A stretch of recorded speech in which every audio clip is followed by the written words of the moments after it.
Welcome to Season 4 of the Predator Podcast.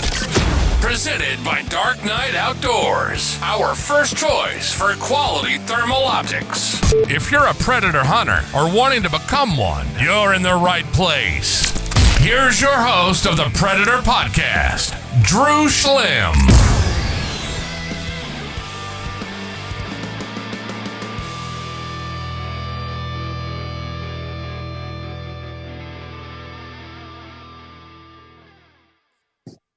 What's up, guys? Predator Podcast, Season 4. We are on Episode 3.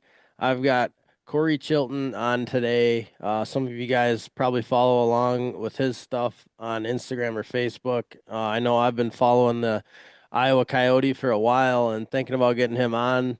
And finally, I reached out to him and I got him on today. So from the neighboring state of Iowa, from me in Wisconsin, here's Cory, and we'll let him give a little intro, how long he's been predator hunting, kind of how his predator journey has evolved to where he's at today, and tell you guys a little bit about himself. All right. Well, I suppose it all started when I was a week, young. I was bow hunting and probably 11 years old, 12 years old, and I was in Iowa at the time. And then bow season come to an end, and I wanted to keep hunting. So I looked at the regs and says, well, what can we do now? And there was some small game, rabbit, squirrel, etc. And then that came to an end.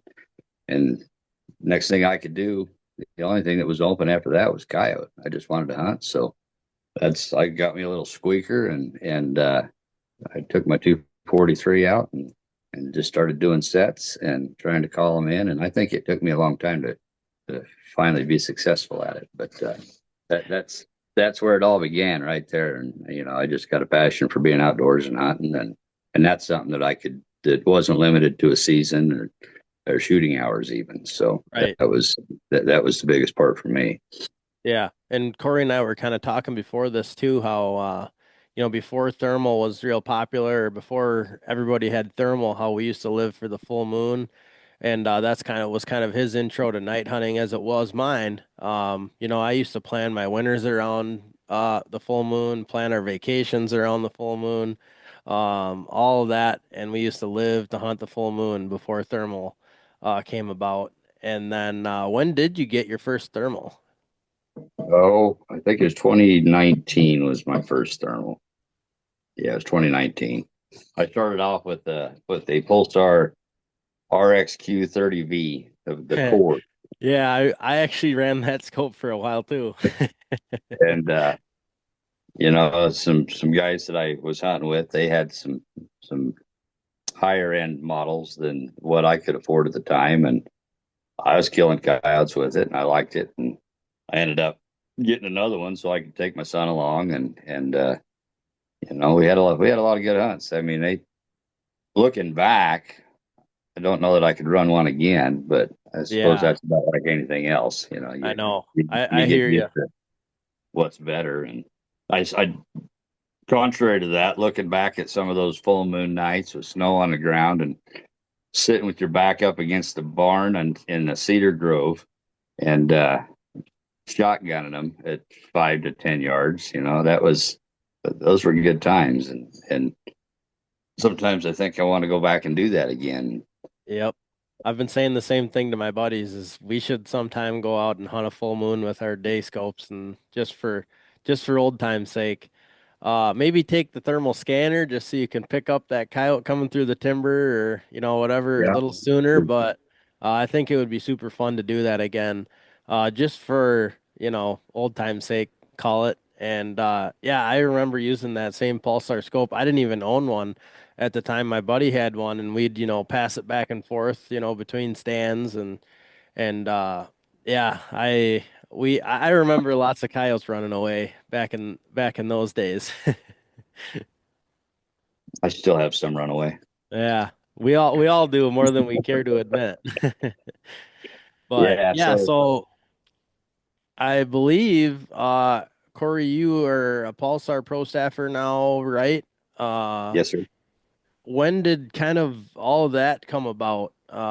And kind of sharing your stuff on social media and videos and stuff of that nature.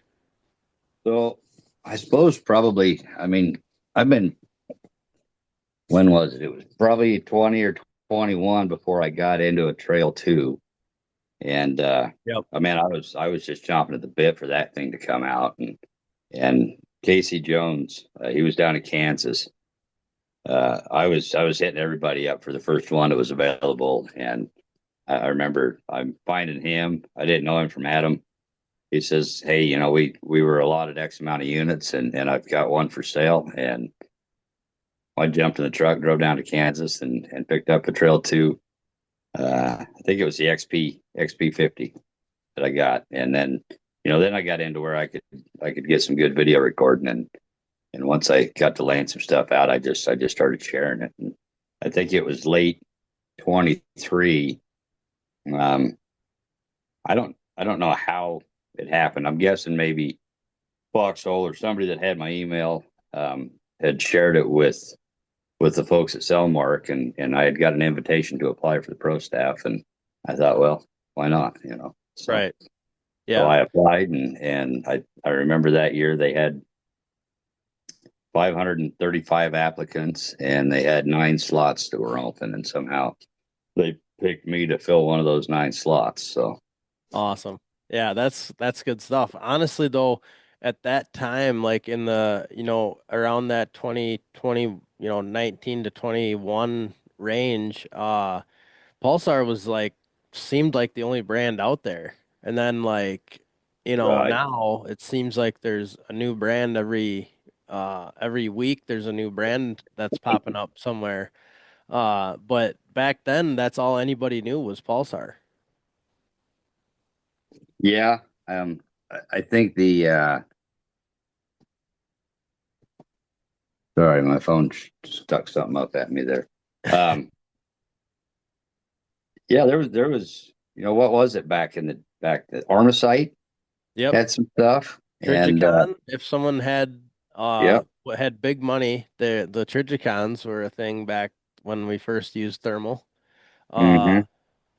I think like Bearing maybe was a little more present then. Bearing was probably the first one that I guess I saw come onto the scene, other than Yeah. the 2G and the Pulsar and Armacite. Yeah. Um, then Bearing come along with their super Augsburg. holster, and Yep. and then I actually ended up, I hunted with some guys that ran those units, and I I was open to trying them. I mean, I wasn't. This is before I was staffing or anything, and I just had.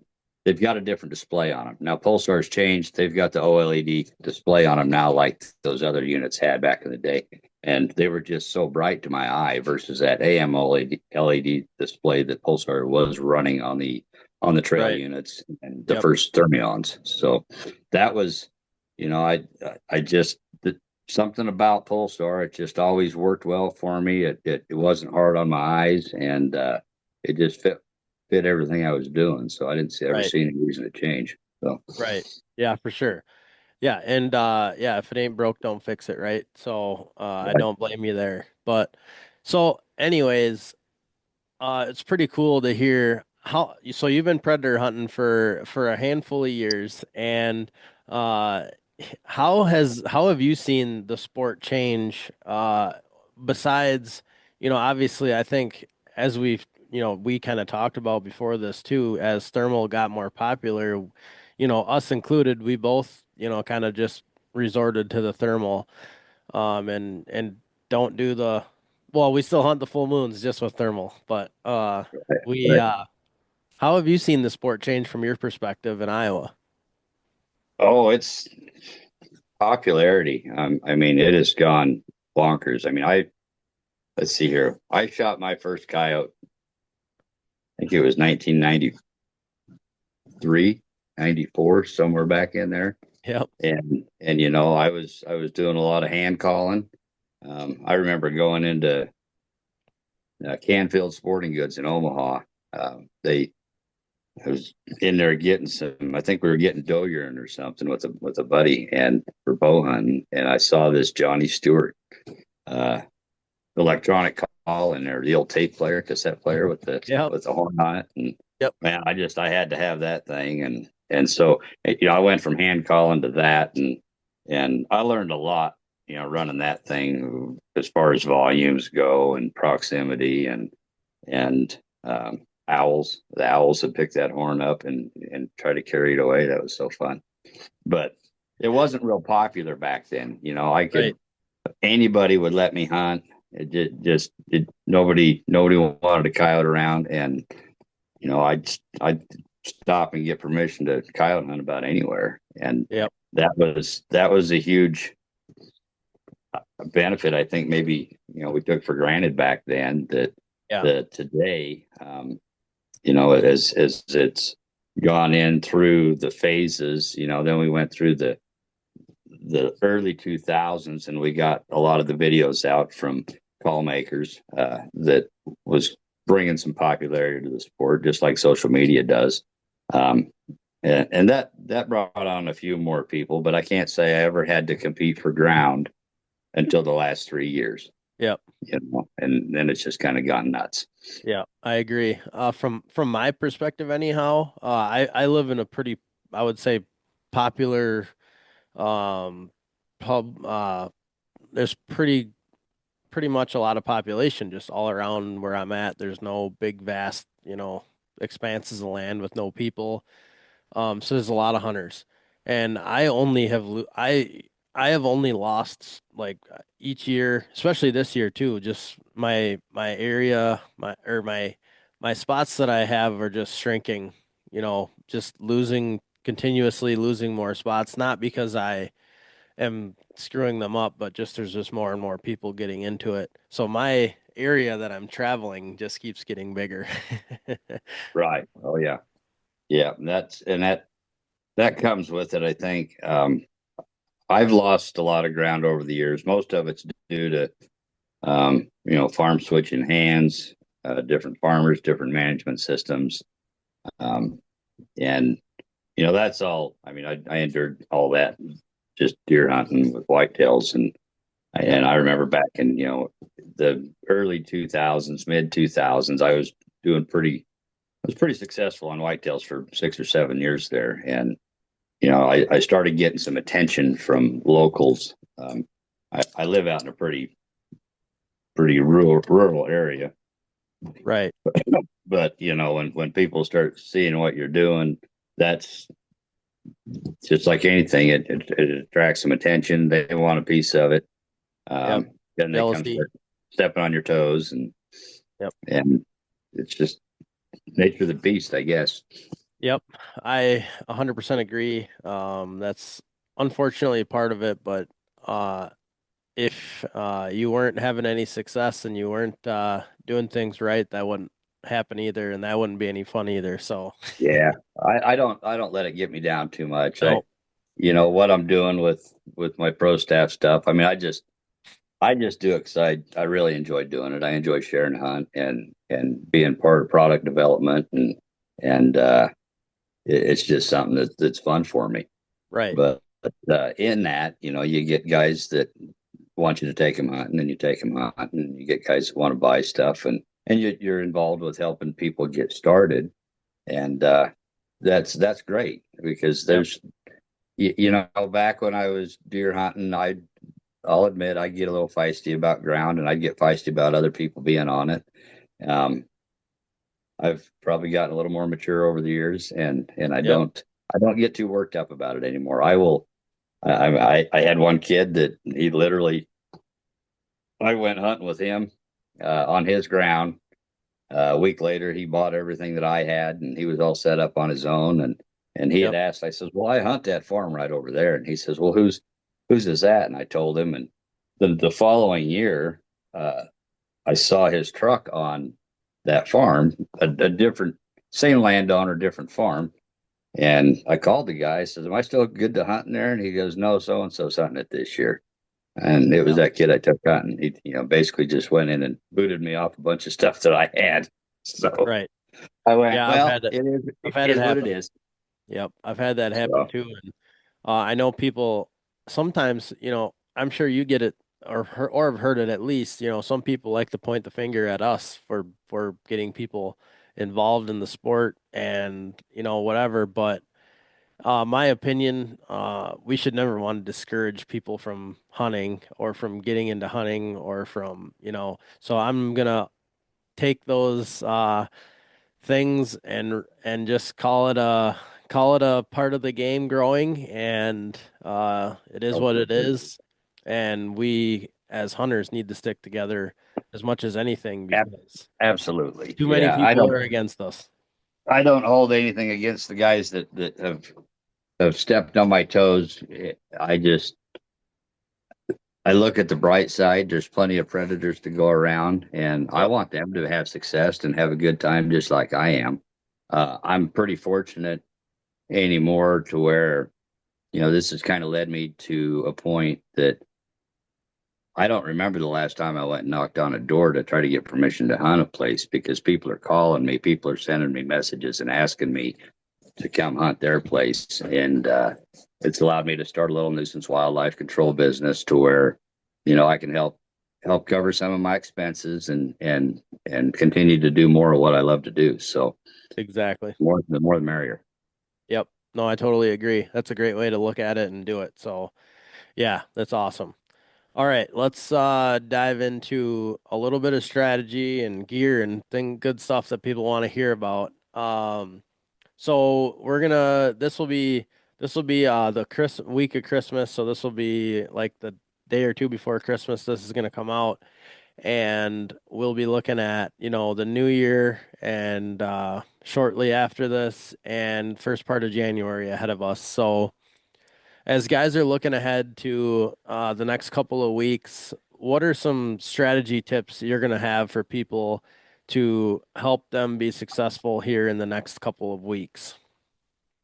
Well, we're getting into that time of year where um, I think less is more when it comes to calling. I'm guilty of just absolutely burning their ears off and blasting them away, only because I've seen success with it. Yeah. Uh, but that's good for certain times of the year. We're getting into the end of the year, January. Uh, I tend to just stick to vocals. I don't do a lot of prey distress. Uh, they've heard it. They've heard a lot of it, and um, I, in my opinion, it causes them to kind of hold back a little bit. Now, if you get into really cold weather, um, brutally cold at night, say 10 below, 20 below, which we see around here sometimes. I'm not going to hunt at night. I'm going to hunt from 10 in the morning till 2 in the afternoon, the warmest part of the day. Those Yep. coyotes they're in energy conservation mode, and they're not going to go out when it's really hard on them in the middle of the night, even though they may be nocturnal. Uh, it's all about survival at this point. So Yep. Totally agree with that. breeding sounds, getting into some female long howls, some whimpers and things like that as far as my sound selection goes. And some pair howls. I like to interrogate if I can locate uh, a pair or a group. You get in close to them. I'm get in within 400 yards if you can. Sometimes that crunchy snow is going to limit you, but Yep. uh, if you can get in tight and just hit them with some interrogation howls on a pair's howl, that tends to trip the trigger, and I'll usually hit that once, and I'll give it 15 minutes. If they're not in my lap, I'll just go try another spot. Right. Yeah. If they're not piling in, they might not. Right, Yep. right. Um, how do you have an ideal wind, or are you looking for a crosswind in your face? Do you just care that it's not blowing where the coyotes are at, or what? Do you have a certain strategy you like to try to go with on the wind? I want yes, I want my downwind side. In a perfect scenario, my wind is coming over my right shoulder and down in front of me to my left. And then I'm going to try to set that direction up to where there's not a tree, there's not a hill, there's not a bush, a Yep. ditch, anything. I want it wide open as far as I can see. And then I focus on, trying to get a lead into that spot, whether they have a creek line that feeds into it or, I'll change my position to where they've got a way to get to it uh, Yep. before they pop out in the open. And that generally allows me enough time to get a shot off. So Right. And you're I'm, typically I'm a positioning looking your call, downwind. positioning your call more upwind of you. Yep. I put my call upwind. Uh, Depending on how much wind we have, if it's a good steady wind, Um, I might not move it as far. For one, I want to be able to hear it. If we get up there 10, 15, 20 miles an hour, Yep. uh, stuff's rustling. My hearing's not as good as it used to be, but my scent cone's also staying a lot tighter in a Right. good steady wind. And that light variable stuff, I'm going to move it further away from me. Yep, I'm Yep. always taking it upwind and I'm blowing it face it into the wind. That way I'm getting as much sound upwind as possible because the wind's going to carry it downwind for me. So, Yep. That's a good tip. If the wind's light and variable, um, getting your call farther away than if it's steady. I think that's a good tip. Because I think light and variable winds can be some of the most challenging hunting, and no wind at all, I've noticed, can mhm, be a real challenge too. It's almost like the coyotes or the predators almost don't know where their advantage is, so they're not going to come in. Like what Corey's saying, is a lot about what I talk about too, about hunting with a crosswind or semi crosswind or whatever. But at least, I always tell new hunters, you got to know where your wind's blowing and be able to shoot where your wind's blowing, because whether they come wherever they come from, they're going to end up there at some point. Even if they even if they come in bombing into the call and they run by the call, they're going to swing downwind after they bomb into the call, because as soon as they start to get nervous or unsure of something, they're going to go for their nose. for sure. And like you were touching on with the no wind deal, I've pretty fortunate where I'm at, and I get to observe coyotes even when I'm not even hunting. I can just kind of step outside usually, and I run a bait pile, so I Yep. get to watch them. And there's nights that you're talking strategy about January. That's probably my number one right there. When less is more, I don't call. I just observe and but watching them and paying attention to the nights that I get activity on that bait site. Last night it was dead still around here. Not a single coyote showed up. Nothing. Yep. And the night before, and we had a good 7 to 10 mile an hour breeze, and it was almost just like a nonstop flow. It was every time I'd step out and check, there was two. They might be out there 500, 600 yards or what, but they were up 100 feet. They were moving around, Yeah. and it's to me, I think the wind creates a security blanket for them. Me as back when I was doing a lot of whitetail hunting, I got to a point I wasn't sitting in a tree waiting for him to walk past me. That's just always kind of made me feel like I was not giving it my best effort. Um, so being the predator that I am, I'd get out of that tree and I'd go after him. And the best Yep. time for me to go catch my prey was when the wind was blowing hard because it gave me an advantage. I could move around and not get busted trying to sneak up on stuff. And I Yep. think that they feel the same way. Yep. That's a great tip. I completely agree. If you've ever ran, like those of you who have ran trail cameras around, dead piles or whatever, you'll see that where it's blowing 30 mile an hour and they're in there hammering on that bait, Yep. on that dead animal. That's just how I've noticed it too. And I truly, as I do this more and more, it seems like there's more challenges with hunting a dead calm night than there is a high wind night. Like at least a high wind night I can get into some, low country or some, some valleys, or maybe where you're at it's pretty flat, but at least where I'm at, I can get down and out of some out of the wind a little bit. I can get in places without them busting. I think there just can be a lot of challenges with the dead calm, especially like we were talking before this with snow. We got 10 inches of snow right now. That dead calm, boy, they can hear you walking from a long ways away. Oh yeah. Yeah. Yeah, that's a turn off for me, even wanting to go hunt when it gets crunchy and loud like that. And I just that's when I typically hang out in the cave, work on some cleaning up some stuff, reloading. Yep. Um, and I cheat with my vape pile. I've got a motion sensor. I put a driveway monitor on it, and Nice. and when I get a visitor, it sings me a little song, so I know when I can step out and see what I've got. So That's awesome. there's a pro tip for you. That's fun. That's awesome. That's fun. Okay. Let's say you're gonna go hunting. It's New Year's Eve because most of us predator hunters that have this addiction like we do, I'm not going to the New Year's Eve party. I'm going hunting New Year's Right. Eve. So let's just say it's New Year's Eve. You're going hunting, and walk me through your how you're gonna approach your stand and what kind of sounds you're gonna kind of lead off and how you're gonna attack your stand. Well, yeah, it's getting into less is more. I'm gonna not walk very far. I'm not a big walker, and I've hunted with a lot of guys that'll tell you that. I get a little frustrated with walking because I've got this Icotec that I like to bring them to me, and so I don't tend to walk very far. I try to just drive pretty close to where I'm at.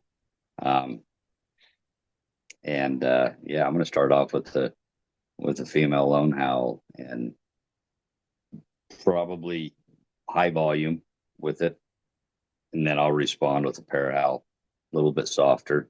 Give it 3 4 minutes in between, and try to create a scenario where I've got a single female, and then maybe another pair that's trying to run her off, and then go into some fighting, just a territory type battle. Right.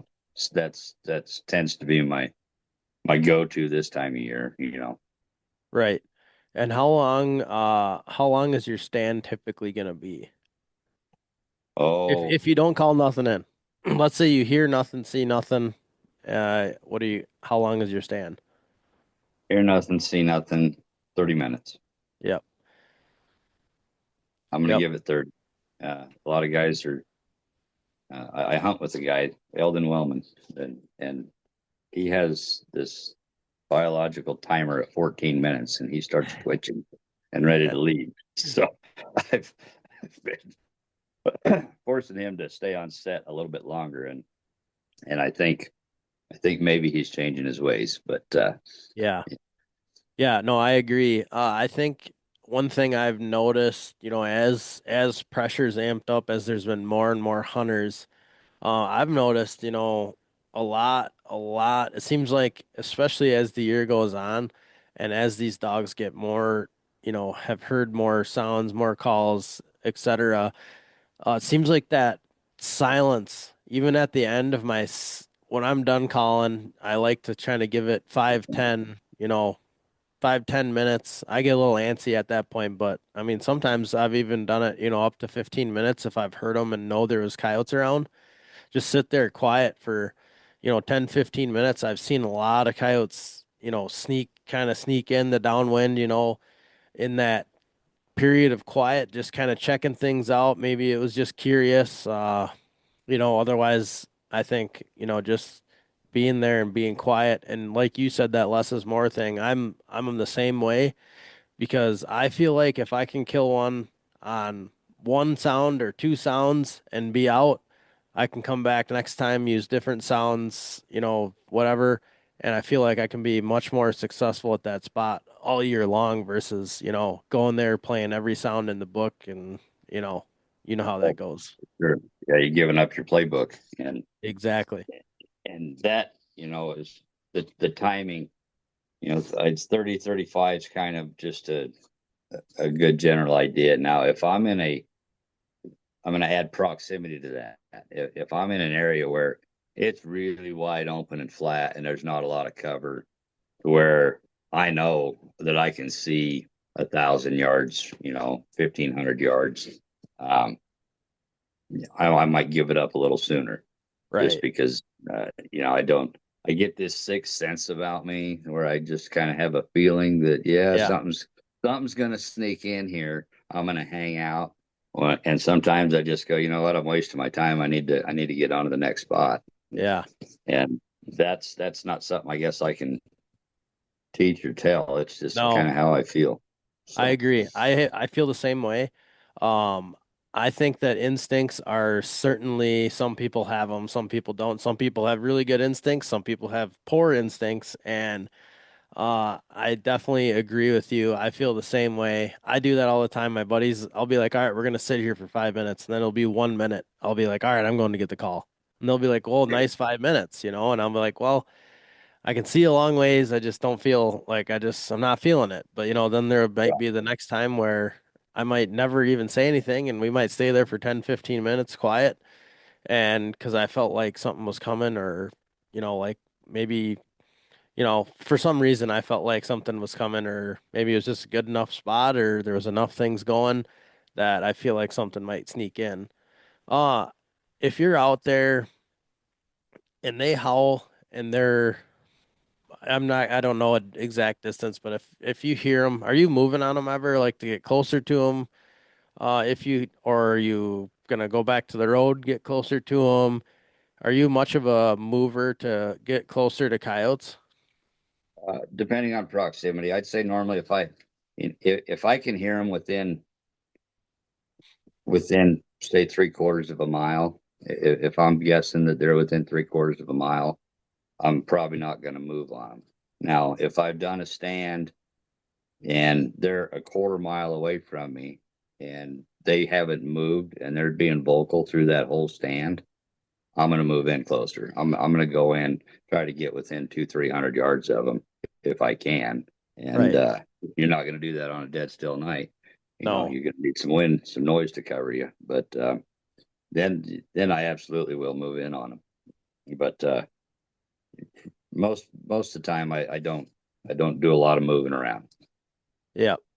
Yep. I prefer not to, but I've noticed, especially as you get later, it's not as much now. I feel like not as much right now around this time of year, but as you get later into breeding, it seems like they really hone in on an area and don't travel a whole heck of a lot very far. And at that time, I like to stick and move on them a lot more when they're vocal, like you're saying. Yep. It seems like sometimes when you can get inside that, like you said, 400 yard range, sometimes you can get them to really come in hard.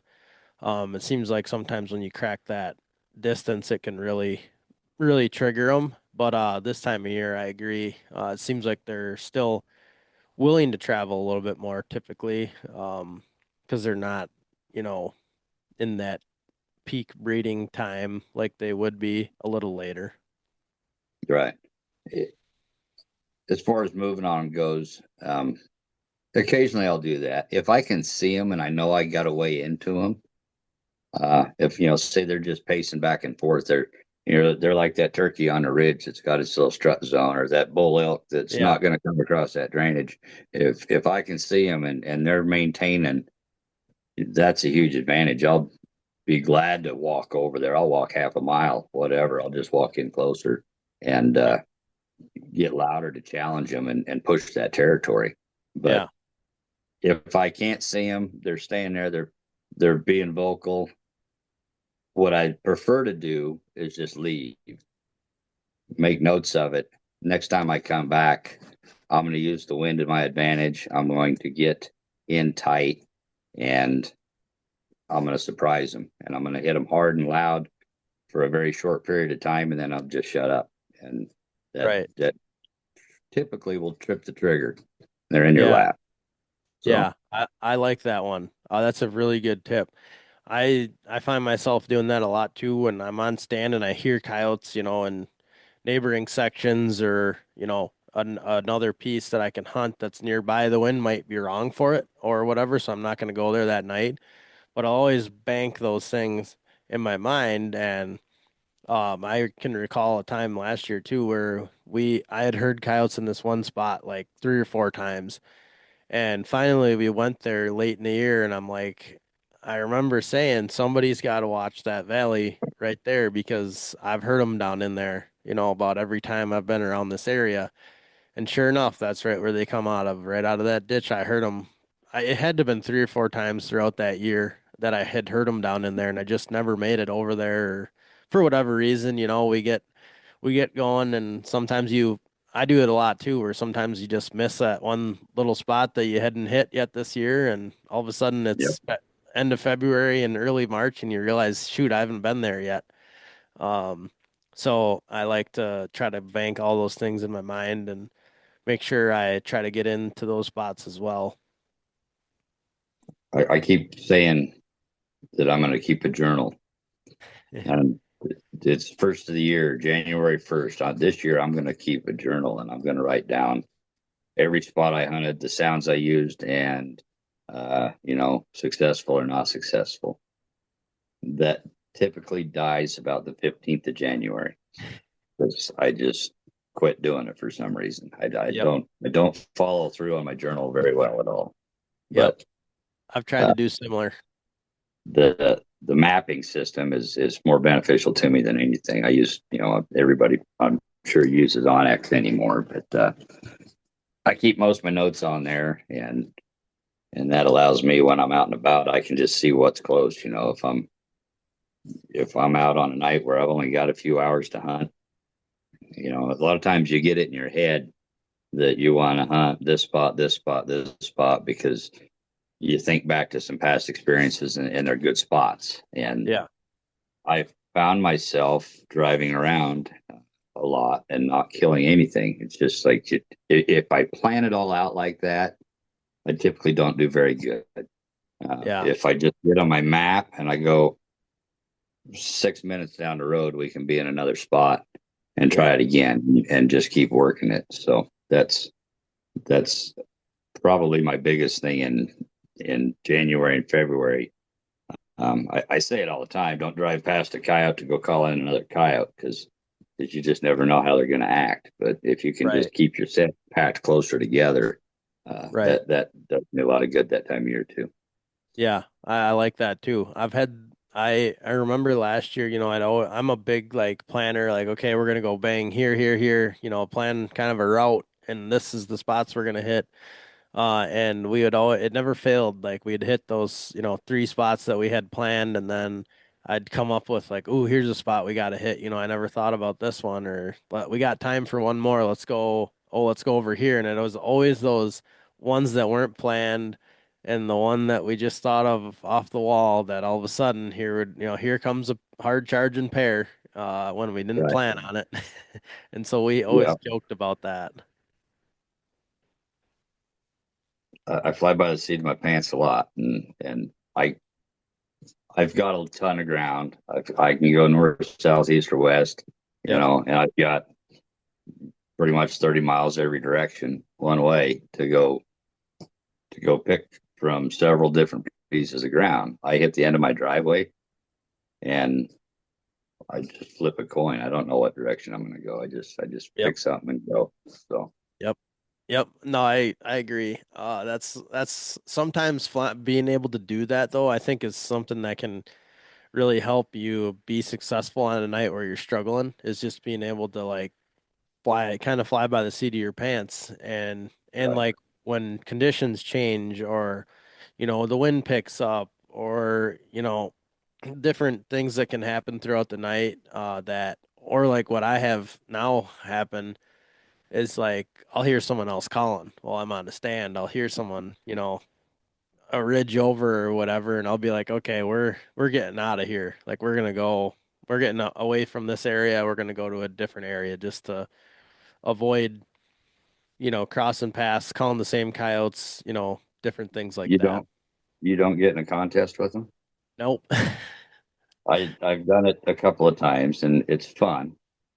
It never seems to work out too great, but I was I don't know, it's in the last year or two. I remember I was over in Montgomery County, and man, these coyotes would come in to 500 and they just sit down, and then they take off over the hill.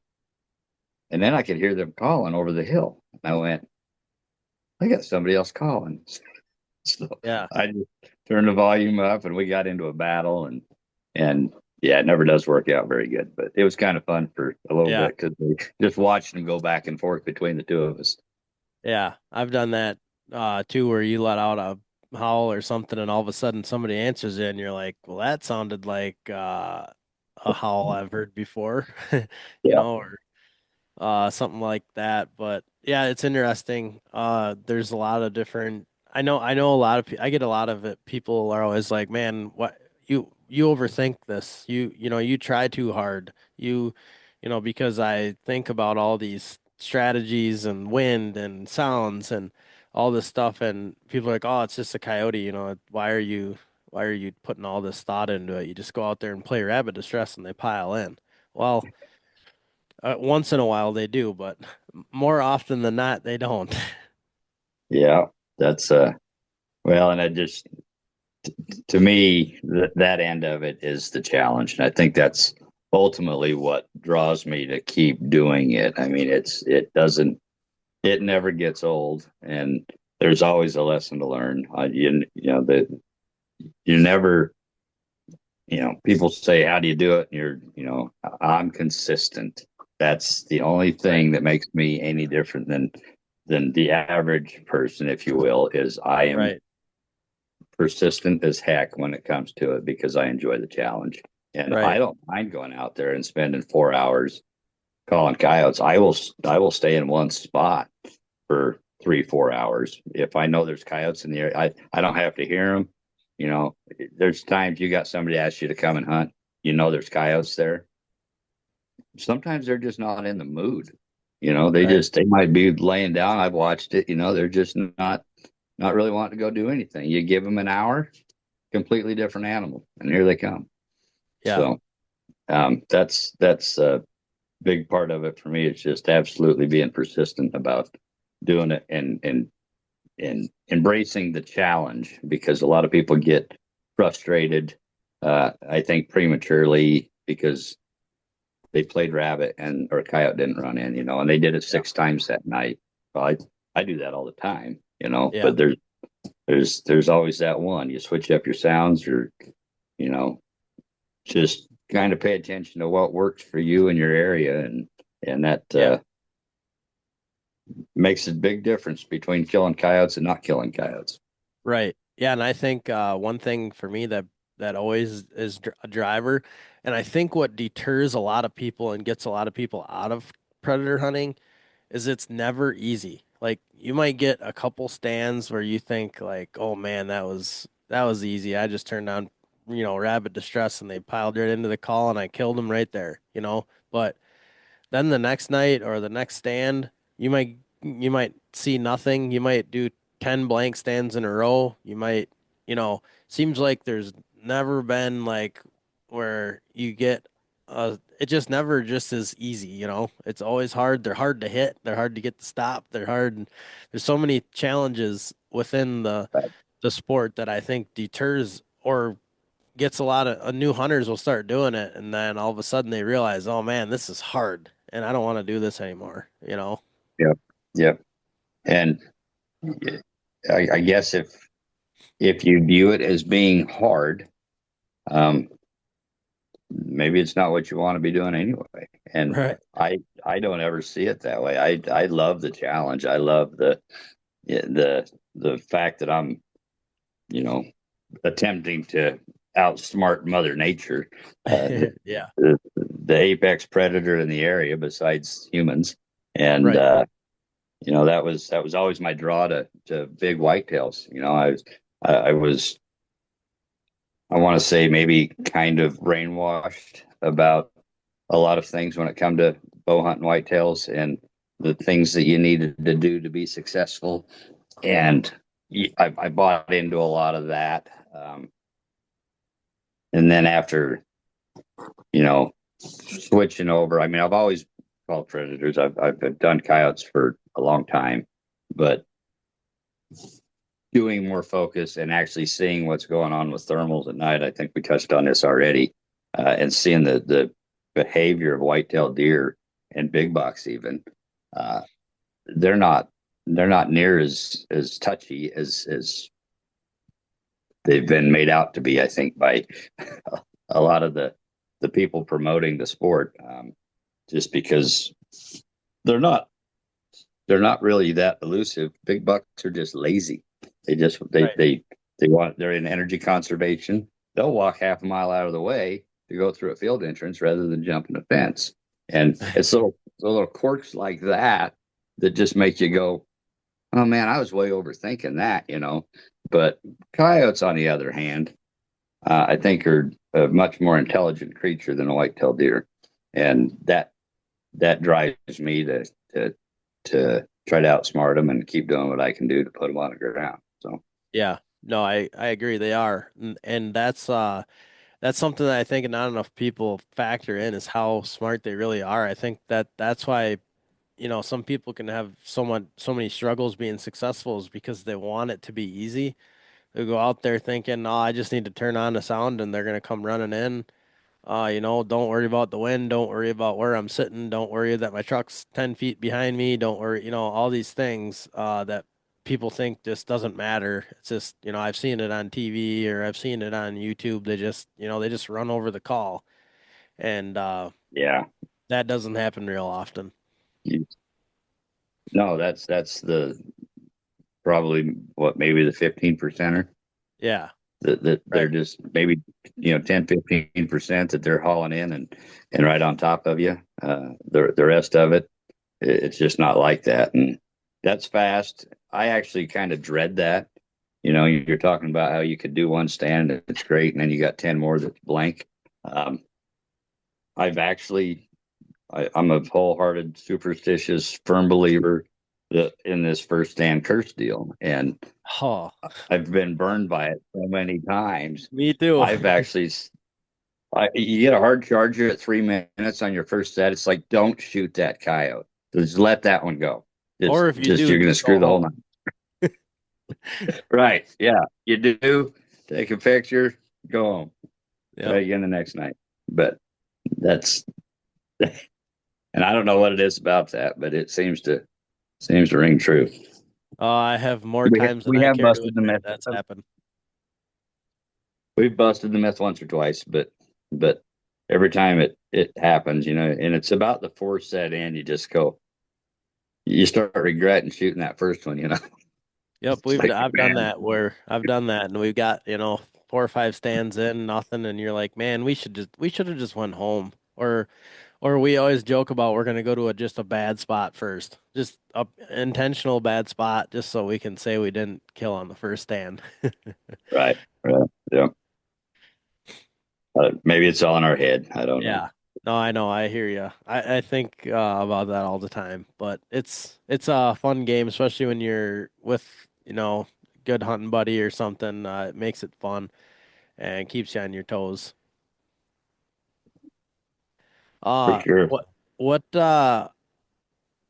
are you running for a gun and what's your gear kind of setup, your gun tripod, bullets, kind of nuts and bolts of your setup? Man, that changes a lot. I run. It does. I don't know if it's ammo selection, if it's accuracy. Um, I typically like a heavy rig. Uh, I've been running that Bergara 26-inch 6 Creedmoor. Um, that's kind of been my baby for quite a while, and I don't I don't like the gas guns. I'll use them in certain scenarios, but I love a good bolt rig. They're quieter. I feel I shoot Yep. them better. You get more weight on them. Uh, I might be a little recoil sensitive just because I'm trying to. I think that changes when you're trying to lay down footage and get good video. Uh, you tend to be more focused on that than you are the recoil. So that that helps me a little bit. But I like a heavy rig. I run Fat Boy tripods religiously, and I've tried them all. I've got right now I'm running the invert 60 head on a 2-section elevate for hunting coyotes at night.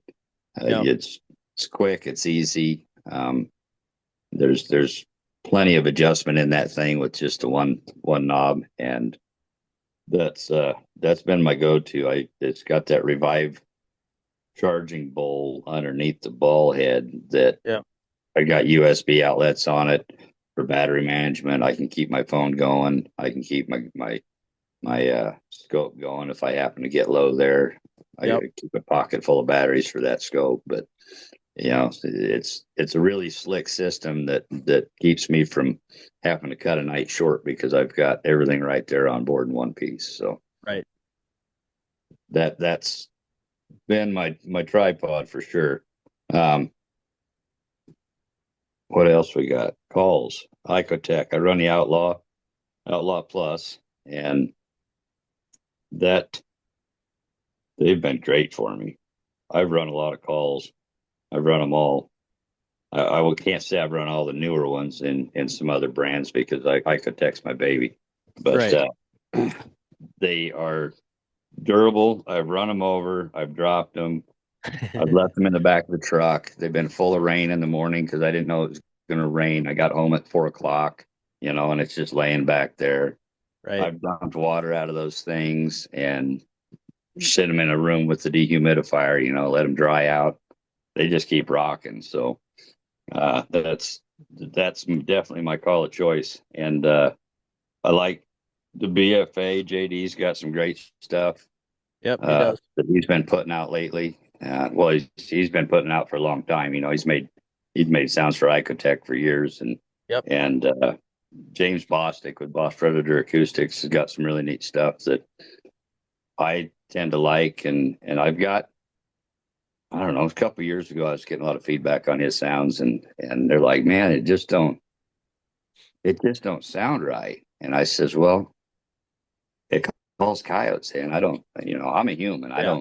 I don't know that I can tell what a coyote wants to hear or not, but I know Right. when I play his sounds, the coyotes sure seem to like it and they come in. So I Yeah. don't get too worked up about that at all. But Right. yeah, I'm using Pulsar obviously for my scopes. I've got a XP60 LRF right now that I picked it up back in January when they first released that 60 series, and I've really been enjoying that with the 3 base mag. Prior to that, I had the Trail 2 XQ50, which has a 3.5 base, and Yep. I think that's still today my favorite unit. The ergonomics on that unit are better than anything. Everything's simple. Yep. The rangefinder's awesome on it, and um, I thought it laid out really good footage. A lot of people gave me shit for running a 384 and being on pro staff, and I said, well, That was a good scope. I've enjoyed that one, so I still run it. I've got the XP60 on my main rig, and I've got an XL60 that I'm T&Eing right now for him. That I'm really enjoying that XL60. That's a pretty nice unit. So Nice. What about do you use are you monocular which do you all run? of the above. I run binoculars on stand. I'm using the Merger XP35s right now. I really like that I've got both my eyes in tune with that light and they're Yep. dilating the same. Prior to that, I was running a Helion, great unit. I still got it. I tend to leave that one in the truck, and as I'm pulling into a set, you don't scan and drive, people.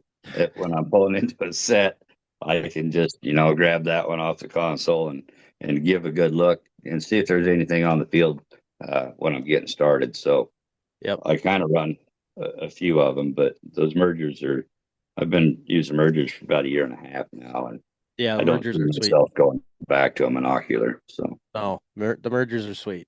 For sure. Yeah. Okay. What are some of the calibers you've been jumping around between? well, um, 243 is king. That's what I started with back in the early 90s. Uh, and I fought really hard and long that Creedmoor was not for me. And then I actually paid attention to the data and the math, and I fell in love with it. So six Creedmoor is my go-to now. I've got 224 Valkyrie. I've run a 220 Swift. I run my 243 in an AR platform. Sometimes if I get into a cat job, doing bobcats or fox, I've got this little 19 Badger that's a custom wildcat from James Calhoun, Nice. and it's a 30-30 carbine neck down to 19, Huh. and I'm shooting a 32 grain.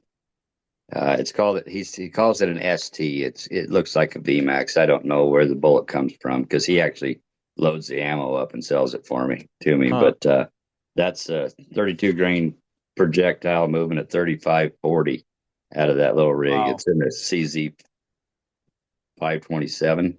It's Huh. a sweet little unit. That's So, cool. but that's if I don't want to tear up fur or I got to be really careful about shooting frangibles or around livestock and whatnot. That's my go-to. It's that little That's guy. cool. So That's cool. What bolts do you shoot out of your Creedmoor and your 243? Your main guns? the 243, I like the Winchester 95 XPs. Um, I've been running some Federals. I cleaned out my an old gun shop and I found a bunch of this old Federal 80 grain soft points, and I thought, well, I went down to Texas to do some hogging, and I thought, well, this would be great on hogs. I'll just shoot those things up. So I killed 30 or 40 coyotes this fall with that old soft point bullet, and it just knocked the snot out of them. But with sixth Creedmoor, I ran the 103 ELDX for a couple years. Really liked it, but again, doing nuisance control, being around livestock, that's not the bullet of choice. You get a lot of pass throughs, and you get into this time of year, you got frozen ground, and they're skipping around. And I tend to go to the 70 grain Nosler BT. That is, in my opinion, the best coyote bullet for across the board. And you can run that in my 243 or six Creed. I can run it in both of them. Right. I've also got a six Grendel, which is the six Yep. five. I started with the 6.5. I built one of those about 6 years ago on my ARs, and I ended up necking it down to a six so I could get the flatter. It was right before six arc came out, and it's virtually the same thing but better. Yep. And those 70s they run 3220 out of that rig, and that's just the sweet spot. 3,000 to 3,200 with a 70 grain projectile in the 6 millimeter is, in my opinion, as good as it gets across the board. Right. Yeah. So what kind of velocity are you shooting that out of a six Creed? On the 70s, Yeah, in the 70s. I load those up fairly soft because I think I'm at about 3480 on the Yep. 70s. Nice. And that's not, I could make them hotter, but I tend to go with accuracy over speed. Yeah. I learned a long time ago with my Swift because I wanted to push that thing to its limits, and I'd shoot at coyotes that if they were past 300 yards, I couldn't hit them, and that's because the bullet was coming apart before it got there. Yeah. So you just overspin them and get too much speed on them. It didn't do me any good. So Yeah. I tend to, keep it within the accuracy margin and slow them down a little bit. And I still Yep. got plenty of energy, anything over Yep. 3,000 feet per second. So Yeah, and I think too, once you start pushing them real hot, over that 36, 100 feet a second range, you can start get those ones that your bullet's gonna explode on impact when you shoot them real close. Inside of 100 yards, you'll get those runners and spinners and things like that when you push them super hot. I've noticed that happen a lot. And I know yeah, we live in a today's age, it's all about speed and everybody wants to shoot the fastest possible bullet. But I think you're right. I think there's a little more to it. And I personally am striving for obviously accuracy and then terminal. Like I want them to be dead on impact. When I hit them, I want them to be tipped over, not, you know, dead right there. I don't want I, to track them. I don't want to look for them. I don't want to, hit them, spin and run off. I want them to be dead right where I shot them. Ideally, that is the way it works. Yeah. And I've had, yeah, the sixth grade with the 103s was just awesome. The 108s were very similar, but they tend to do a little more damage. That match bullet Right. doesn't Yep. hold together well, so I think it tore them up a little more. But yeah, I like them dead right there. I'm not a I'm not a VMAX fan. I know there's a million guys out there that'll run them. I loaded them up back in 2000 or 98 to 2000, I think is kind of when those came out. And I remember loading them up for my 243. And at the time, I was running uh, an 87 grain Sierra hollow point boat tail. And that Yep. was my go to. And they shot great. They stoned coyotes. And I started loading those VMAX up, and I was getting splashes, and I was getting runners, and I was getting Yep. and I got a bad attitude towards them right there, and Right. um, I just I know what I've used, what I like, and what I like to stick to, and so I kind of just try to keep with that. Yeah. No, there's nothing wrong with that. Those are good bullets. I've heard a lot of people like those bullets. I shot a Sierra 52 grain boat tail hollow point in a 22-250 when I first started, and dang, that bullet was good. I mean, I remember shooting a coyote over 500 yards, just stoned it, and Yeah, those bullets were. I still like. I don't know why, but I had only certain a number of them left, and I just once I shot them up, I switched or whatever it was, and I often think about those bullets and how good they were. yeah, yeah. I actually ordered up some 87 Sierras not too long ago just to kind of reminisce on that. I've got a new rifle coming here pretty quick, and I'm going to load some up for that and kind of bring it back. But there's the Valkyrie. I mentioned the Valkyrie, and we're talking about terminal performance. I run the 60 grain nozzlers, the BTs in that Valkyrie. I think it's a factory federal premium load, and those things they're absolute nightmares on coyotes. I mean, they just. I'm not a big 22 caliber fan, even though I've got a Swift. It's the fastest of them all, or pretty close. It was a king for a long time. Yeah, I've shot enough coyotes with that and a 55 grain bullet and watched them run 100 yards that I'm just kind of over it. I tend right. to a little bit more weight and a little harder hit. And Yeah, sometimes, it's less is more. You just slow them down a little bit. They're not blowing through as fast, and they're maybe getting a little harder impact in there. yep, But that 3,300, that 60 grainer out of a 224 Valkyrie is deadly. yep, That's my buddy gun. That's one I'd always let my son use, or I'd let my buddies use, because it just killed coyotes. And even on a marginal hit, it killed coyotes because it had ripped their right. leg off. Yeah. Yeah, that's the nice part too. And I was 22-250 guy forever and through 22-250, 22-250 everything. And then I got a 243. And then I realized what I was missing. Yeah, yeah. I got a good friend of mine that I used to trap with a lot. He was the 22 250 guy, and that was a constant battle. We Yep. had the rivalry going between the 243 and the 22 250. Yep. I And still I love never it. I even, still use it for cats and stuff like that, but and it shoots great. Love shooting it, but if I'm going coyote hunting, I'm taking my 243. yeah, so 6 millimeter is king. And I have to switch to that because the six Creed is they both had their spot, but the 243 and the six Creed more are are definitely my top two. Right. Yep. Yep. They're definitely high on the list for most people. I know the 22 Creed's super popular nowadays, but I don't know. I have a hard time because I'm shooting an 80 grain bullet at 32, almost 3,300 feet a second out of my 243, and man, it hits hard. Is that ELDVT? Yeah. I just actually picked up 100 rounds of that yesterday. Yeah, Yeah, it's pretty gnarly. I think you push it too fast. I think you're gonna get um, some explosive stuff, but I think I'm in that sweet spot of velocity at, that 3300 around that 3,300 feet a second. And yeah, it's been good. It's been just stone dead everything that I've shot so far with it. My farthest kill was 445 yards. So it stays together. I like it. I haven't found any reason why I don't like it yet, but I know I've heard a lot of people that really don't like it. And but mainly it's 22 Creed guys that are shooting 62s at, 3,600 feet a second.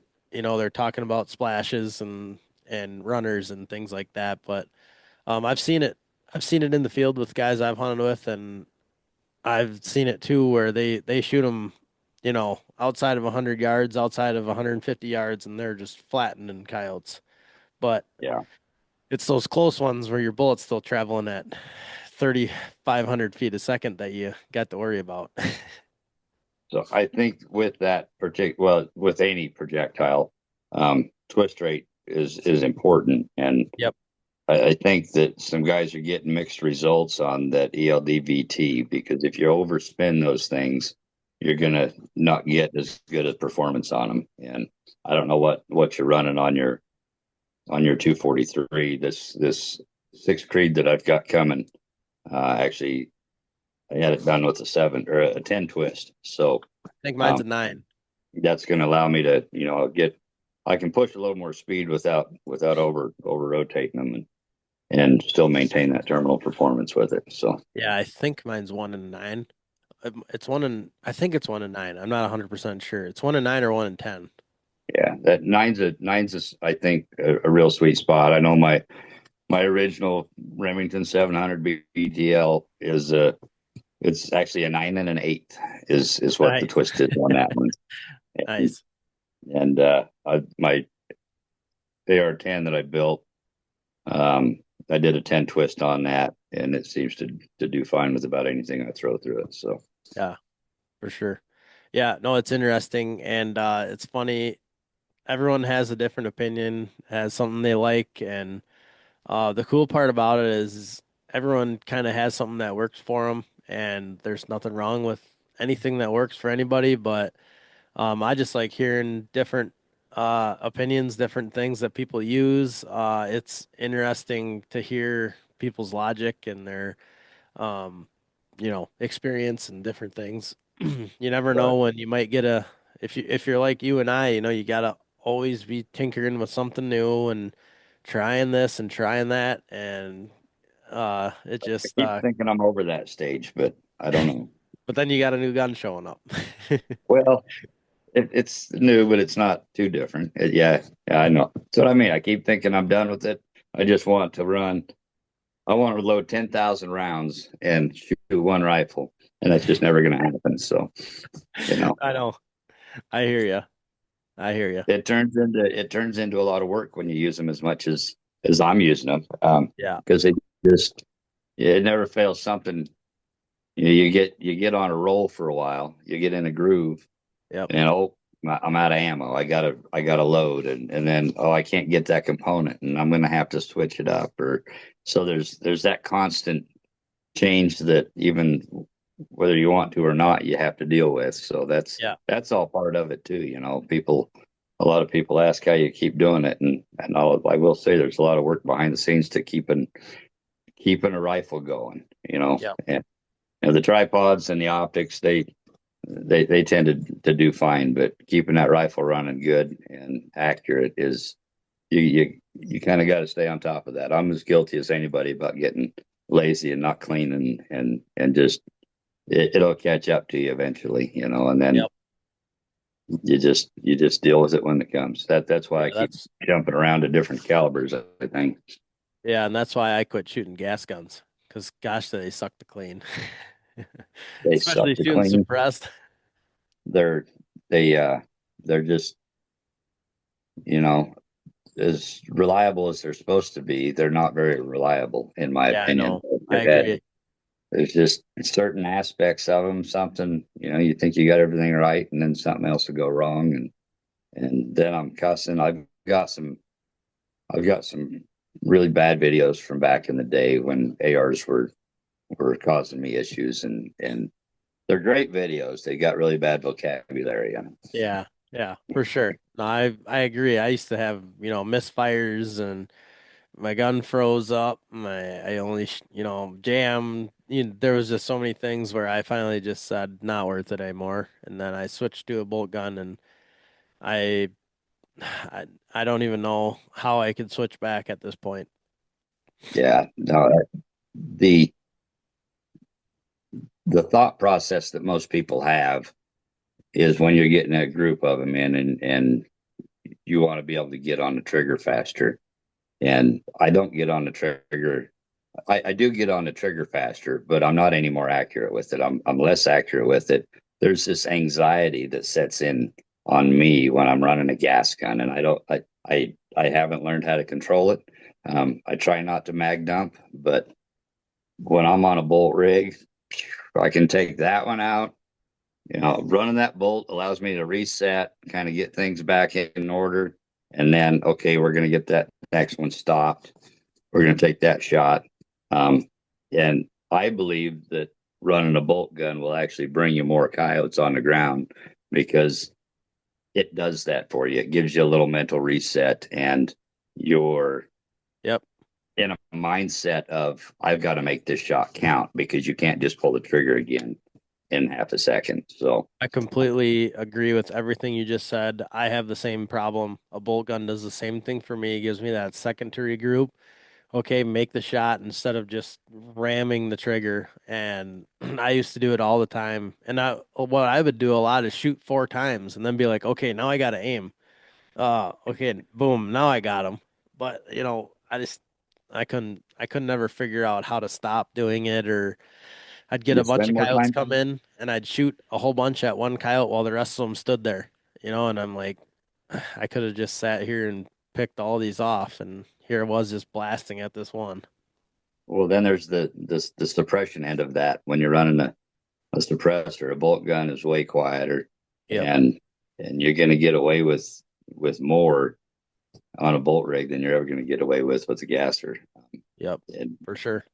I guess when I there's a lot of everybody has their personal best, and I'm not any better than anybody else. But the night that I killed 11 coyotes in about 5 hours all by myself was, probably about 3 months into just I'm going to run a bolt rig and I'm not messing around with gassers anymore. And Yep, I was sold right there. I'm like, yeah, this is it. Now, why do yep, I'm still running them. That's because I got one in getting rebarreled. I'm waiting on another rifle. You shoot them out. So the yep, gas guns are always a backup for me. yep, yep, for sure. I had a 4 pack or four that I killed last year in about a half hour, and I should have had five, but I had a glitch in my scope for that one, for the easiest one that came by me at 125 yards. My scope was acting up for that, and then the rest of them was fine. But yeah, I agree, and I think something there's just something that feels so good about tipping one over with the bolt gun and then racking it. I don't know what it Yeah, is, but just a good feeling. as long as it feeds good. Exactly. Yeah. All That's right, why Corey. Well, I just benched my Swift recently because I put it in a chassis so I could run off my tripod and everything. And yes. I ended up running. I went with Eldon, and I ended up switching it over. I run an empty mag in it, and I was hand feeding single rounds out of my pocket because that it's a semi rim case, and they will not feed through that thing worth a darn. So Yeah, um, that's frustrating. that was real frustrating. Yep. I did that the other night on a I was bobcat hunting the other night and I couldn't find my clip because I just moved and I can't find anything, so I couldn't find my clip. So here I was single shot hunting. Yeah. You still killed though, didn't you? I didn't actually. I didn't call in any cats, Oh, but I'm hunting bobcats in Illinois. I have an Illinois bobcat tag, so I've been hunting down there, and yeah, haven't called in a cat yeah. yet, but You typically, I was going to ask you if you usually have some good success with that. I, for one, have back before we could shoot them in Iowa because they were a no go for a long time. Um, yep, I'd call them in all the time, yep, and they'd come in and sit at 30 yards and look at the call, and they'd finally see me in the bush, and I couldn't shoot them. And then when they opened season up to where we could hunt them, I'd try it, and I'm terrible at calling cats. That's all there is yeah, to it. And everybody says, well, you get 2 or 3 a year. I say, yeah, I'm calling coyotes, and they're coming into coyote fights, or they're coming into, usually they're coming into a coyote fight. I think most of the cats I've killed have right, actually come in while I'm calling for coyotes. yeah, I believe that. Yeah, I called one in that I killed in Wisconsin, the only Wisconsin tag I've ever had so far. Takes 2, 3 years to get a tag. So I should have another one again here in a year or two, but I called in one, but it took me 17 stands to kill one. Yeah, Um, it's just, I mean, they're tougher. There's nothing. I just think the hardest part of cats is getting close to them, because they don't think they travel overly far, and they're not like a cow where they're gonna burn over 1,000 yards, in a minute. They just are right, so right. much more uh, sneaky and decisive, and I think that's the challenge of getting close to them is the challenge of calling in cats. But no, haven't hunted them a ton down there. I'm just gonna get after it here and hopefully get one before the new year. But I got till like February 10th or whatever, so I'm confident I'll catch up with one eventually. Well, maybe one night you'll just run coyote fights and it'll work out for you. Yeah, the problem is I like the other night, I'm on a stand, I'm 5 minutes into the stand, and coyotes start howling all around me. Well, my bobcat stand just goes out the window right there. Yeah, yeah. That's part of it. It seems like I had one last year, and I saw it come out of this woodlot up on the ridge about 750 yards, and it sat down, and I kept calling, and the people that are good at cats, they say just keep switching it up, and they're talking Yep. about every minute and a half, 2 minutes, they're flipping to another sound and just trying to change it up to really pique their curiosity. And so I don't know how many sounds I went through, but I worked that cat in an hour. I worked that cat from 750 yards down to 300 yards, and it angled across this little flat field. I could have shot it right there. And it's angling across this little flat field where the beaver dam is. And I'm thinking it's going to cross over because I've shot cats here that have used that route before. And I never saw that cat again. It got down in that thick stuff and disappeared. And I Yep. stayed for another hour, spent 2 hours on that cat, Oh, and never happened. yeah. Yeah, that's the hard part. Yeah, But yeah, well, anyways, I can let you get back to your day. It's been an awesome episode so far, and I'll put all your information below, but let people know where to find you so people can look you up if they aren't already following you and check out your stuff and keep up with your videos this year. absolutely. I appreciate you having me. All right, Cory, good luck hunting, and we'll keep in touch, and hopefully we'll be hard on them here coming up. Sounds good. Thank you for listening to this episode. If you want to support the Predator Podcast, check out our great partners in the description below. Follow Drew on Instagram at Predator Podcast _Drew. Join the Predator Podcast Facebook community and keep up with real-time tips and tricks to keep putting fur in the truck. Until next time, shoot straight.